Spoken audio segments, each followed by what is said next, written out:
sequence start. 6, 5, 4, 3, 2, 1, 0. All engine running. Liftoff. We have a liftoff. 32 minutes past the hour. Liftoff on Apollo 11. In July 1969, the world watched on in wonder as humans took their first steps on the moon in the Apollo 11 mission. This mission was a monumental achievement for America. However, it was only made possible by a global collaboration, and it stems from right here in Australia. It was the Honeysuckle Creek Tracking Station, located in the ACT, that captured and broadcasted the iconic footage of Armstrong's first steps on the moon to an audience of 600 million around the globe. It's one small step for man, one giant leap for mankind. There were other facilities involved, with the Parkes Radio Telescope and the Tidbinbilla Deep Space Tracking Station in Australia, along with a station in California and Madrid. But because the astronauts decided to walk onto the moon earlier than expected, the Honeysuckle Creek Tracking Station footage was chosen as the best to capture the moonwalk over the other stations. Two of the men that worked at Honeysuckle Creek and were heavily involved in making those first steps on the moon possible was Mike Dinn and John Saxon. They're featured on the 50th anniversary of the moon landing, 2019 uncirculated year set, where their contribution to Australia and space will be commemorated forever. My name is Mike Dinn.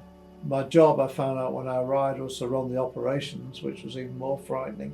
My name is John Saxon. I was born in UK but came down to Australia specifically for the tracking stations. I was always interested in space. I worked on the main control console for Honeysuckle, which was the prime station for Apollo lunar distance. Really enjoyed the operations, I really did. Like sitting on the consoles. The brand new station called Honeysuckle Creek, which was just starting to work out for the Apollo program. We had a relatively big dish there, 26-meter dish, and to point a big dish at an Earth-orbiting satellite was quite challenging.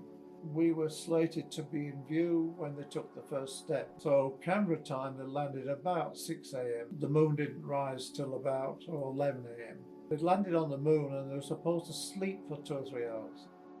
And can you imagine doing that?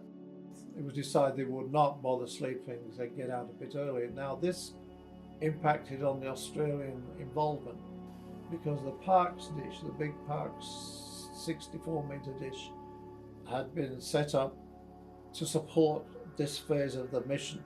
So when they eventually got out and Armstrong was ready to take his first step, the moon was not in view at Parkes.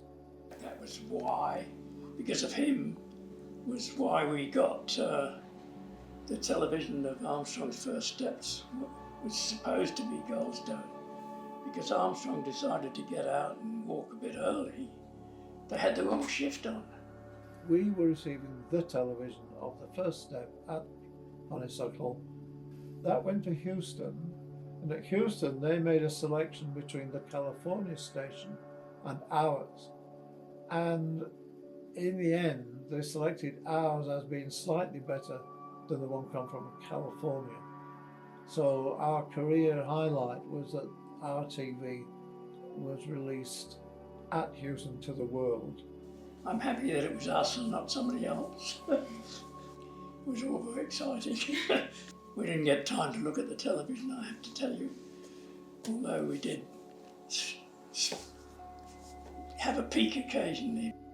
The safety of the astronauts and the success of the mission was far more important than just getting some television pictures. There was an intermittent signal coming down of one of the astronauts' electrocardiograph, and that was my worry. So I didn't have anything to worry, hardly anything to worry about. Everything went well. I had about best part of 30 people on the shift, all operating their piece of equipment. It would be total chaos if Houston called up and everybody answered independently. It would have been chaos. So we were the ones who talked to Houston a lot and astronauts, if necessary, For a while I was very close. I could have just pushed the button and just said, "Don't worry, we'll sort it out," or something to that effect.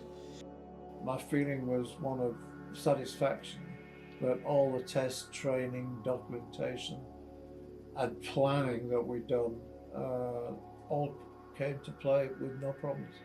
Well, that's the story of Apollo 11 and my participation.